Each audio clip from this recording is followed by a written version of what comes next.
Hello and welcome to Norwood News. Today is Friday, September 27th, and I'm Krista McDonald. It's great to have you with us as we end another week here in Norwood. This week on Norwood News, Sam White updates us on the Tyler Lawrence Playground. We hear testimonials from friends of NCM celebrating 20 years.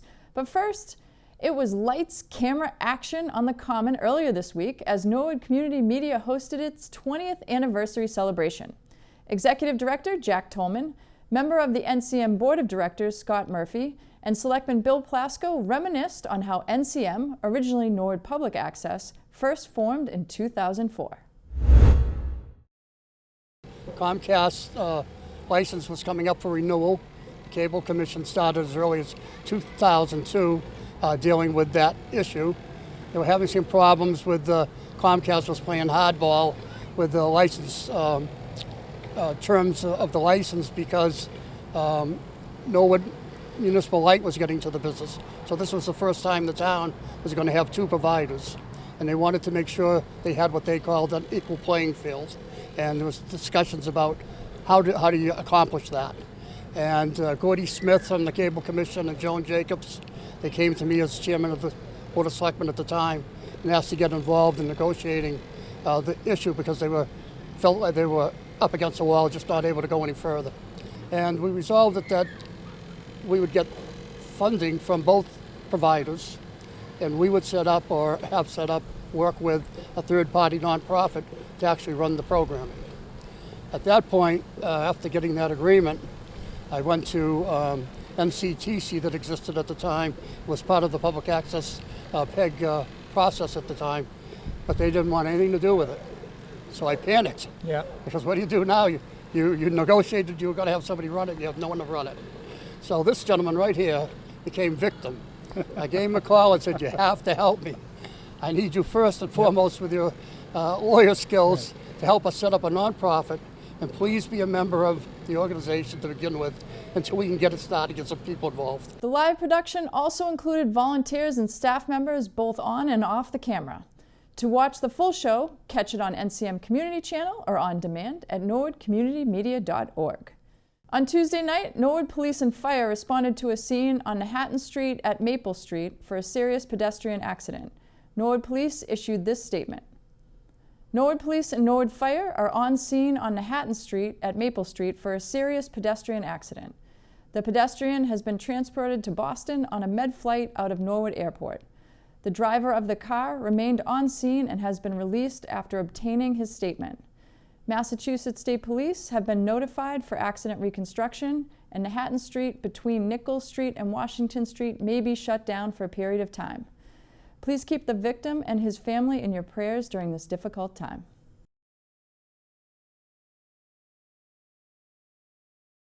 It's that spooky time of year, and Library Director Clayton Cheever is here with some Halloween events happening during October and some spooky book recommendations.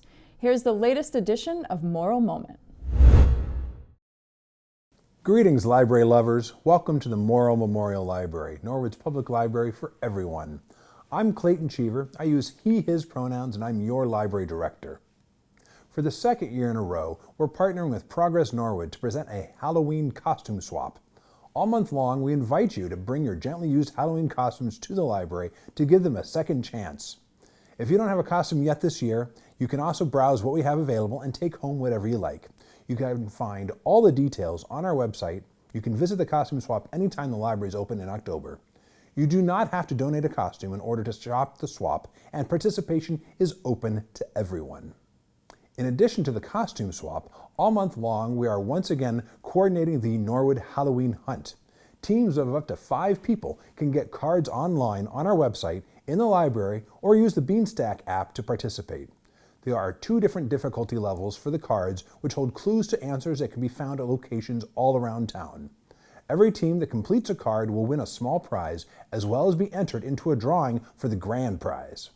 We have a lot of neighborhood partners, so as you go about collecting the answers on your cards, please make sure to thank them for participating. Author Irene Stern-Freilich will be at the library to talk about her book, Shattered Stars, Healing Hearts, Unraveling My Father's Holocaust Survival Story, on Wednesday, October 30th, starting at 7. Using a multimedia presentation, Irene will trace her family's escape from the Nazis and life from 1938 through liberation in 1945. Her book, which will be available for purchase and signing at the end of the program, came out in October of 2023, won first place in memoir at the Bookfest Awards in April 2024, and came in second place in memoir for the National Federation of Press Women in June. Make sure you reserve your seat for this important program today. Do you have questions about the upcoming elections? We've added a special section to the Community Resources page of our website to help. Packed full of links to trustworthy sources, this is your one-stop shop for all your electoral information needs. Are you ready to dive in some fantastic reads? Whether you're young or young at heart, we've got something special for everyone. Let's jump right in. Ode to Grapefruit, How James Earl Jones Found His Voice by Carrie Lavelle and illustrated by Brian Collier is an inspiring picture book that tells a story of how poetry helped James Earl Jones overcome his childhood stutter and find his powerful voice, which is instantly recognizable to so many of us as Mufasa in The Lion King and, of course, Darth Vader in Star Wars. Perfect for young readers, this book highlights the importance of self-expression and resilience. Matt Ralphs wrote and Veronica Kotyuk illustrated spooky celebrations around the world. Dive into 21 fascinating festivals that honor spirits and the supernatural from around the world. This vibrant book is a fun and educational way to explore global traditions and spooky tales. For more experienced readers, I brought the next two. Take a lively tour through America's cemeteries and uncover their hidden histories in Over My Dead Body by Greg Melville. This engaging read explores how burial practices have shaped our culture and landscape. It's really a story about life, and if you love Ian Fraser, Bill Bryson, or Carolyn Alexander, this book is sure to resonate with you. Finally, The Spite House by Johnny Compton is a chilling Gothic thriller about a father and his two daughters and what happens when he takes on the job as caretaker at one of Texas's most haunted places, the Masson House, a job that drove the caretakers before him mad. This debut novel masterfully blends themes of grief, love, and the supernatural. Fall can be a pretty intense time of year with lots of things changing. I want to encourage you to embrace the changes and make sure you spend some time this month practicing self-discovery and developing your own insights. We have a great tool you can borrow to help with this process, this kit of therapy cards and an accompanying journal. Each card includes a question or prompt and a related task, tip, or resource. Like this one, right here, that says, where do you fall on the list of your priorities? Do something today that places you as top priority. These cards and so many other great games, tools, puzzles, and more can be found in our Library of Things. Visit our website and browse our Library of Things from the Books and More menu to see what other treasures we have waiting for you. Before I sign off, I want to thank our dear friends of the library. Don't miss the Fall Friends book sale on Friday, Saturday, and Sunday, October 4th through 6th. The Friends provide program support throughout the year, including the funds for crafts and supplies for programs for kids and teens. This month, they're also supporting adult programs on creepy crawlies and other creatures of the night on the 17th, and a Diwali greeting card workshop on the 19th. Please make sure you have an active membership in the Friends and support them whenever possible, as they make possible so much of what we present here. And we're so grateful for all the support. That's a wrap for this Moral Moment. I'm Clayton Cheever, your guide through the wonders of the library, wishing you an outstanding October. We can't wait to see you at the library. When Norwood News returns, Foodie Joe gets our mouths watering, Caitlin Hamway delivers the school news, and Ron Marshalsea has the latest in sports. Hello everybody. I just want to thank Norwood Community Media for 20 years of service to the town of Norwood. They've been a great partner with the Norwood Police Department. They've helped us get the word out for all kinds of issues that we want to spread the word on, and they're just a great partner. So congratulations for 20 years of service to the town of Norwood.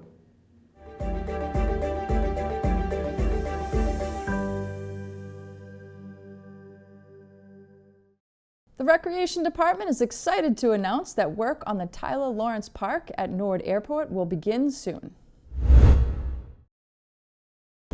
Hi Norwood, Sam White here, Assistant Recreation Director.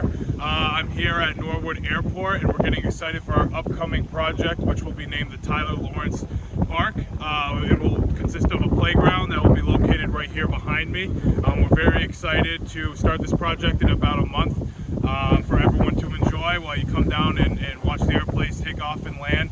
It'll just be another element to enjoy at this beautiful airport. And we can't wait for more updates coming at you soon.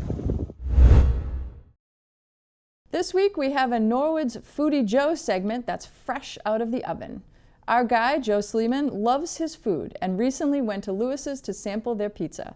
Here's the latest Norwood's Foodie Joe segment. Hey everyone, welcome to Norwood's Foodie Joe. You guessed it, I'm Joe. Today I'm here to take you on a delicious journey through the culinary landscape of Norwood, Massachusetts. Today we're here at Lewis's, a Norwood staple for over 85 years. Come on and let's eat.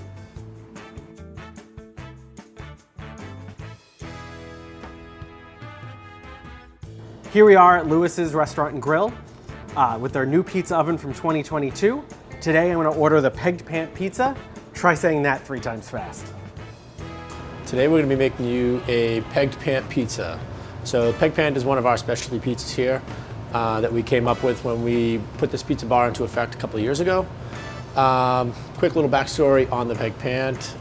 As we're developing this menu, we came up with the actual pizza, but we didn't have a name for it, and we were trying to come up with a name for it. And I had gotten a text from a friend of mine, and his pants were pegged. So I thought, what a perfect name, we'll call it the pegged pant. Quick little run through on the pizza itself. You know, we do a 14-ounce dough ball that is stretched in semolina flour. Semolina is just a finer cornmeal. From there, there's a fig jam that is the base of the pizza. There's no tomato sauce on this pizza. And then garlic spinach, pancetta, which is basically an Italian bacon, a mozzarella cheese blend, Italian blend, and then a manchego cheese, which is a semi-soft sheep's milk cheese. So the pizza goes in the oven, which is the brand is Woodstone. It's out of the West Coast. We've had it for about 2.5 years. And the oven temp is around 750. At that temp, it usually takes about 3 to 4 minutes to cook a pizza. And then we finish off our pegged pan pizza with a nice sweet balsamic reduction.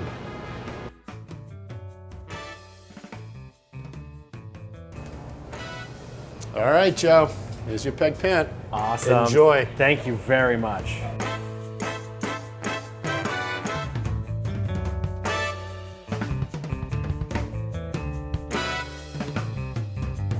I'm excited to partake in this pegged pant pizza. It's a delicious, delicious pizza. The bacon or the pancetta on top is nice and salty.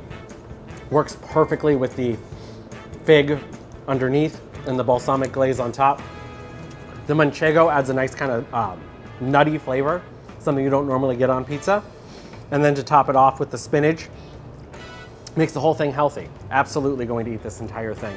I'm still working through the entire menu, but I keep getting stuck back on the pegged pant. Eventually I'll move on and try some other ones, but I'm excited to keep working through my dishes here at Lewis's. Thank you for joining me on this exciting culinary adventure through Norwood. Foodie Joe signing out.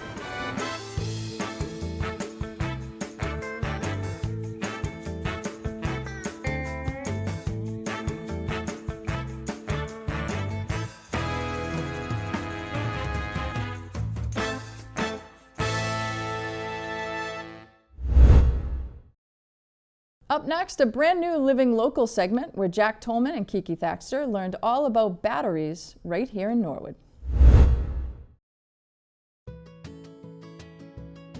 If you are looking for any kind of battery and want exceptional customer service, stop by Interstate All Battery Center of Norwood. Just head down Vanderbilt Ave and take a right onto Morgan Drive, and you'll find them at 51 Morgan Drive. They are a battery business serving retail customers and commercial accounts, offering car battery testing, battery service, and much more. Led by manager Richard Furtado, they are your one-stop for batteries. So Interstate All Battery Center is a division of Interstate Battery. They're known for their car batteries. Well, they decided to get into the market with all batteries to do a full coverage of batteries. You know, we have full variety, cordless phone batteries, lawn and garden batteries, watch and fob batteries. So we have tool batteries, and some of the tool batteries that you can't get, we're able to rebuild the battery pack and it's as good as new, like the battery pack that you bought. Anything we can't get, we try to source out and get it to help out the customer. And we do the full coverage on it. It's a one-stop battery store. Our customers are commercial people, DPWs, municipalities, hospitals. We also have retail people that come in. Your friends on the street, neighbors on the street come in. Word spreads around, they all come and purchase the batteries. So it's a commercial and retail market. We're open to everybody. General purpose batteries are widely available, but at Interstate All Battery Center, they will help make sure that you need a battery and purchase the right one. So a lot of people come in with, a certain battery. They all look the same. They think, oh, I can just go anywhere and buy this battery. Well, over here, I analyze the battery. I'm able to come up with a good cross-reference and give them the correct battery the first time. So, they're working on my knowledge, they're working on my accuracy. So that's why they come in. One of Interstate All Battery Center's popular services is testing and replacing car and truck batteries.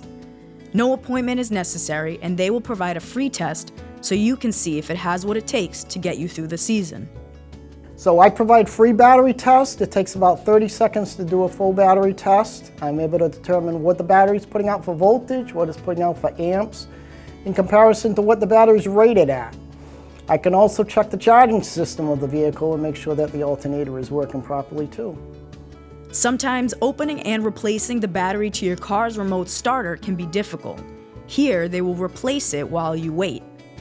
So we do a lot of what they call key fob batteries. So that's your clicker to unlock your car and to start your car. So the customer is able to bring it in, I'm able to open it up, replace the battery in a quick fashion, and they're on their way. Generally, I have everything in stock, so they're able to leave with a new battery, make sure it's working when they leave here without any problem. Watch batteries are also difficult to open and replace. They have all the right tools, and you'll leave with your watch up and running. One of the popular services that we offer is the watch battery replacement. We have all the tools and equipment needed to open up the watches as well as close the watches after making the battery replacement. And we have a full line of the batteries to put in the watches. So we can do that while you wait. You can actually watch us do it while we're doing it. It only takes a matter of a few minutes. Come on over. Nationally, Interstate All Battery Center has recycled over 27 million batteries, and they work to make sure that every old, dead battery gets new life. Some batteries cannot be disposed of in the trash, but at Interstate All Battery Center, you can just walk in and drop off your old battery. Here at Interstate Batteries, we're a green company. We participate in the recycling program. We accept any batteries for recycling. We end up packaging them up, sending them back. They get sent back to the smelter and they're properly recycled, no matter whether you bought the battery from us or not. Interstate All Battery Center opened in 2014, and they are pleased to be helping the Norwood community. We've been in business in Norwood about 10 years right now, and we have a good following. We have a good group of people that come in, and most of them come in with questions, and that's what I'm here for. I'm here to answer the questions. It's great working with the town of Norwood. As I've said before, we deal with the DPW department and many of the town departments of Norwood. We have a lot of the Norwood residents come in, so we're very happy, and we welcome anybody from Norwood and surrounding areas to visit me. Richard Furtado is a friendly manager who's delivered excellent customer service for over 2 decades. Stop by Interstate All Battery Center and he'll make sure you get the most battery life from any of your devices. I get a lot of gratification from helping out customers. I've been doing it over 23 years right now. As I said, I went for specialized training and learning about batteries, And it makes me feel good when I help out a customer and solve a problem. I consider myself a problem solver. I want to invite everyone to either call me at 781-232-5089 or come down and see me. I'm here to help you. We're here to provide outrageous customer service to you. Anything we can do to assist you, I'm more than happy to assist you and answer any question, no matter what the question might be.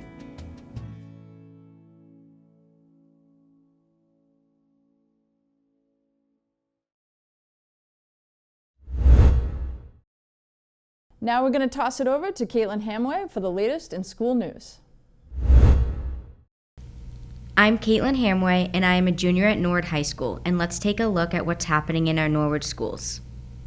In Norwood High School news, senior NHS TV student Oscar Bartista arranged for an after-school interview with Superintendent Tim Luff.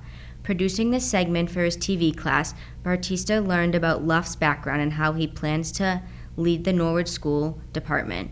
The TV program is led by teacher Pam Schnatterly, and this program will air on Norwood Community Media. At the Coakley Middle School in 6th grade, students discussed their prior knowledge about the tragedies of 9/11 and learned some additional background information through a cooperative reading. Using resources from the 9/11 Museum, students researched actual survival stories from 9/11, chose one that stood out to them to report on, and then collaborated on what survival and resilience mean, and how the words can come in different forms for different people.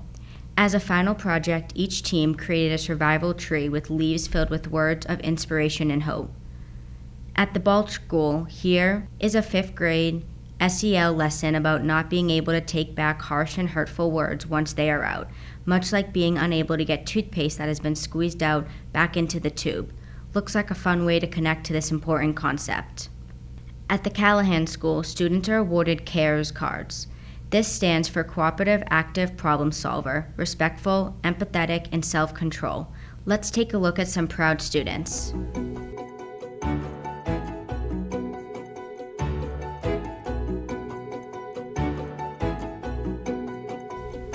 At the Oldham School, they celebrated the end of their kindness kickoff. They enjoyed the lower grade students singing the kindness song and Mrs. Andrews' class reciting a kindness poem.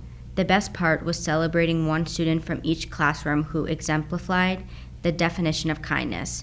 The students get to hear why they were chosen and clap as loud as they could to celebrate their positivity.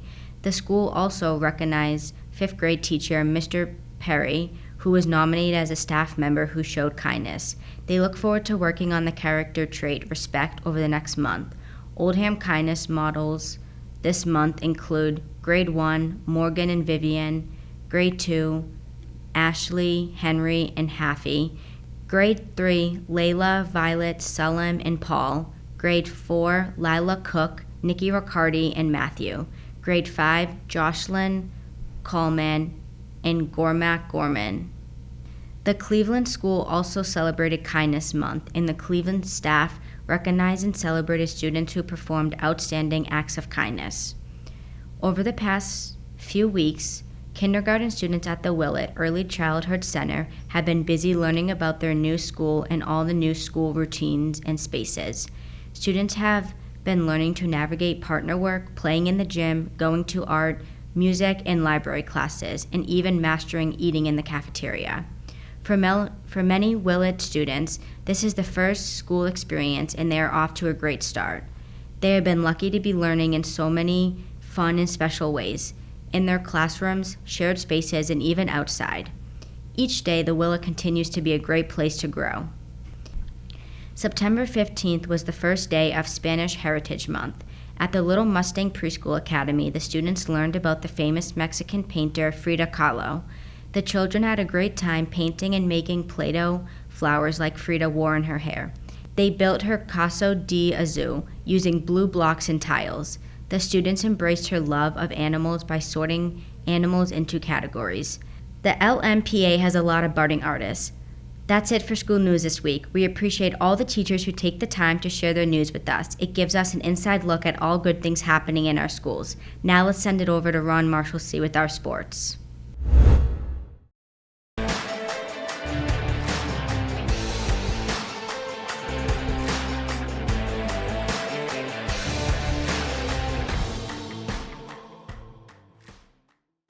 I'm Ron Marshalsea, and this is your Sports Update. The football team hosted King Philip last Friday night live on NCM, but they couldn't pull the win out over the Warriors. The lone touchdown on the night was by Jack Dwyer on the opening drive of the game. The Mustangs plan to get back in the win column when they head to Shawshene Valley Vocational Tech this Friday night at 7.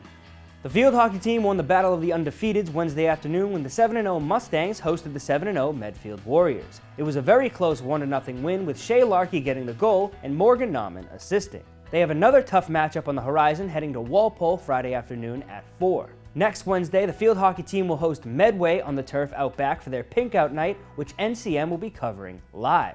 Be sure to tune in next Wednesday, October 2nd at 4 o'clock for field hockey versus Medway. The golf team took down Medfield Monday afternoon in a real close one, 242 to 244. NCM was at their match against Norton, but the boys just couldn't get it done against the Lancers. They had a quad match on Thursday at Pinecrest in Holliston. They won 2 out of 3, beating Millis 236 to 244, Holliston 236 to 239, but lost to Ashland 236 to 224. The highlight of the day was Rocco Ferrioli shooting 1 over par with a 34. The team is now 8-4, has 5 matches left, and only needs 1 win to make the tournament. They are at Weymouth Tuesday the 1st at 3 o'clock. The boys soccer team was evenly matched with Bellingham when they tied 1-1 last Thursday afternoon and couldn't grab the win over in Norton this past Tuesday. They will be at DS on the 1st at 4:15. The girls soccer team hosted Walpole Monday night and Norton Tuesday night, but did not get wins over the Timberwolves or Lancers. The Mustangs will be hosting DS on the 1st at 4:30.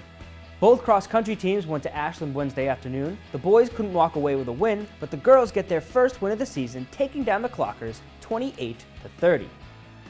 Natalie Martin, Kieran Gorman, and Bridget Flynn got first, second, and third to seal the deal for the Mustangs. Both teams will be hosting Westwood on October 9th at 4 o'clock. The volleyball team took on Norton and Medfield this past week, but couldn't get wins in either matchup. The Mustangs host the Mustangs when Medway comes to town on Monday the 30th at 5 o'clock. Kicking off next week, NCM is participating in the Morrill Memorial Library's Halloween hunt around town. During Sports Update for the next 4 weeks, starting October 4th, be on the lookout for some spooky stuff going on during the broadcast. There will be clues on each participant's Halloween card. We are so excited to be a part of the hunt this year. And that is all I have for this Sports Update. I'm Ron Marshalsea, and Norwood News will be right back after this break. You know when you're little and there's some special place that you always want to go, but you only get to go once in a while? Well, that's what NCM is for the LEAD program. We absolutely love coming here every month to do our show, and the folks at NCM have been so supportive, and that's why we are so happy to be allowed to say, Happy birthday, NCM!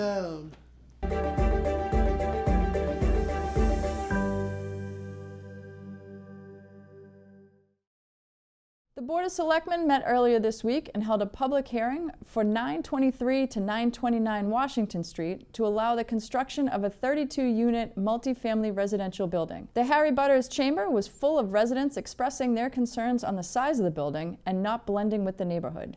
The board voted to continue the discussion to their next meeting on October 8th. The Community Preservation Committee sat in front of the board to discuss the progress of 20 Vernon Street. At Monday night's Finance Commission meeting, the Community Preservation Committee met jointly with the committee to discuss the details of the 20 Vernon Street project. Finance Commission members asked questions, requested additional information, and ultimately tabled a vote on the project until their next meeting on October 10th. The Planning Board met this week, and 2 site plan reviews for 64 Broadway Street and 487 Washington Street were discussed and approved by the board. Director of Community Development, Sarah Dixon, then reviewed the potential zoning articles for the March town meeting.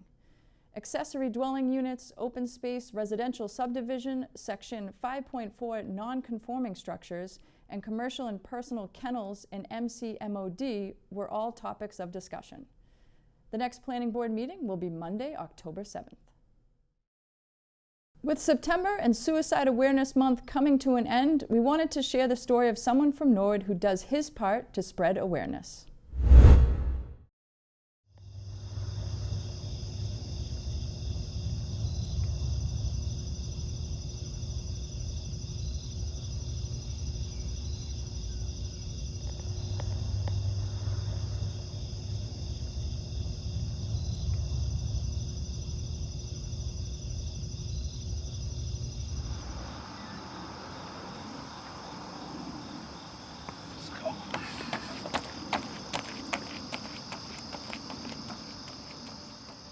Andrew Cronin, Norwood resident and member of the NHS class of 2017, has been putting his body through the ringer every September for the last 4 years by completing the Murph Challenge.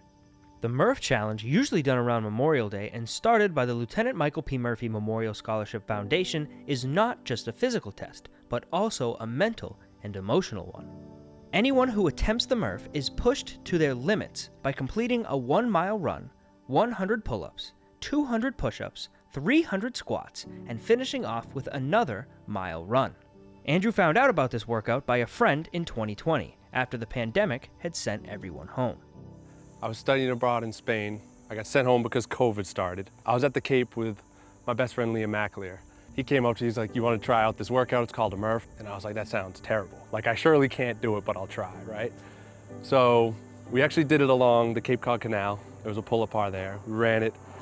He was a beast. I can't even remember if I finished it. If I did, it might have taken 2 hours, but extremely grueling. It was hard. I was like, finished it, I'm never doing this again. Andrew did do it again, every day for a month, this time in September of the same year. The question is, why? Why would anyone will themselves to go through that every single day? And so then going into September, I was going back to school. I went to UMass and all the classes were online. And I was thinking, like, I need something that will keep me from just like sitting around the house all day, because I was never gonna leave. Me and Liam started doing them in September, and like 3 days in, he calls me, and it was brutal. The third day he calls me and he goes, yo, like, I don't know why we're doing this. This is so difficult that I need a reason to think about that'll keep me doing. Because other than this, we're not gonna finish this. We don't have the will. And then it was his idea. He said, September is Suicide Awareness Month. Why don't we do it for that? And I thought it was a great idea, especially because suicide's something that's affected my family, my immediate family. My father committed suicide in 2018. So when he said that, I was like, book it. And then the rest of the month was a lot easier. The first year, Andrew and Liam kept their reason for continuing to do it between the two of them until the end of the month. They both used social media to recap and reminisce about September and how important mental health and suicide prevention is. They counted on the workout being tough, but what they didn't count on is how much their posts could potentially help people. Because especially for men, it's not something that gets talked about a ton. And so at the end of the month, me and Liam wrote something about suicide. It was very nice, posted on Instagram, and then I recorded a video myself for like 2 or 3 minutes talking about it. And I was so nervous when I posted, I turned my phone off, threw it away, and I turned it on again the next morning. And I had like 80 comments, and there were like 20 or 30 people DM me, and 5 or 10 of them were people that I didn't even know, just saying like how this helped them so much, and that kind of blew my mind. So after that was the first year, I was like, yeah, we're gonna keep this going until the wheels fall off. If anyone needs to talk about anything or wants to pick my brain on this stuff, I find that the way through a lot of these issues is just like reaching out when you need help and talking about it, you know? And I don't have the hubris to think that there's much more I can do to fix this issue or anything besides that. But that's something I'd be happy to do, so. Yeah. To see what he posted the last few years, as well as his daily Murph times, you can head to his Instagram. Andrew often shares on his story other people's Murph times as well, and many of them have been on this journey with him for a few years. Liam, who I've mentioned a couple times, me and him, we started this together, so he was there from the beginning. There's a long list of people that have done it and been supportive. It goes up some years, it goes down some other years. Kyle Condon, I think we got on in the 3rd year. He's been huge. Coleman Ivory, I think he stopped doing them like a year ago, but he's a beast. My cousin Jack, for sure. Max Kane has been big, posting it, spreading awareness. Nick Salas is another kid, and I'm gonna forget a bunch of them, but maybe 2 years ago, we had like 15 people doing it at once. Friends I met when I was in Colorado, a lot of Liam's friends because he went to Mass Maritime, from Mass Maritime. And it's cool because to varying degrees, everyone will post things or just, you know, kind of get the word out there. And for a couple of the years we were raising money, we've kind of, this year, for various reasons, not even trying to raise any money, just trying to get awareness out there and see people talk about it. You know, and all those guys have just done that. So the message would be that because I've seen suicide, because it's affected me personally, before this challenge, I thought about it a lot in my life. It's just, whatever, curiosity, or it was something that was very present. And something that I thought about it, the reason, because the two can seem very unrelated. What does having to do this hard workout every day for a month have to do with suicide prevention? And I find that when you're really struggling with things, and especially people that are, contemplating thoughts like that or down that road,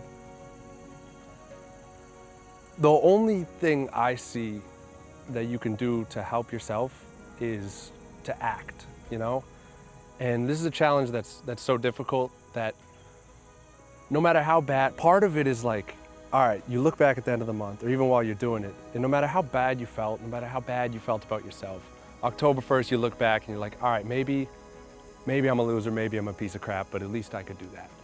And it's a way of empowering yourself, because the first year we were doing them, before even the challenge and the suicide prevention, and that summer, me and my cousin Jack Kelly, we did a Murph, and we were tired. We'd been working here a ton, and we would run together.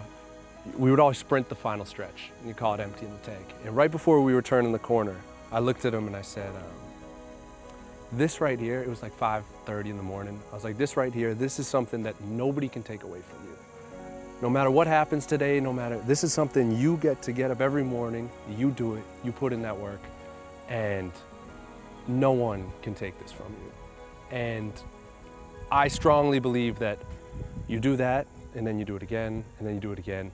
You build the bricks of being able, forget what anyone else thinks, that you can look at yourself in the mirror and respect yourself.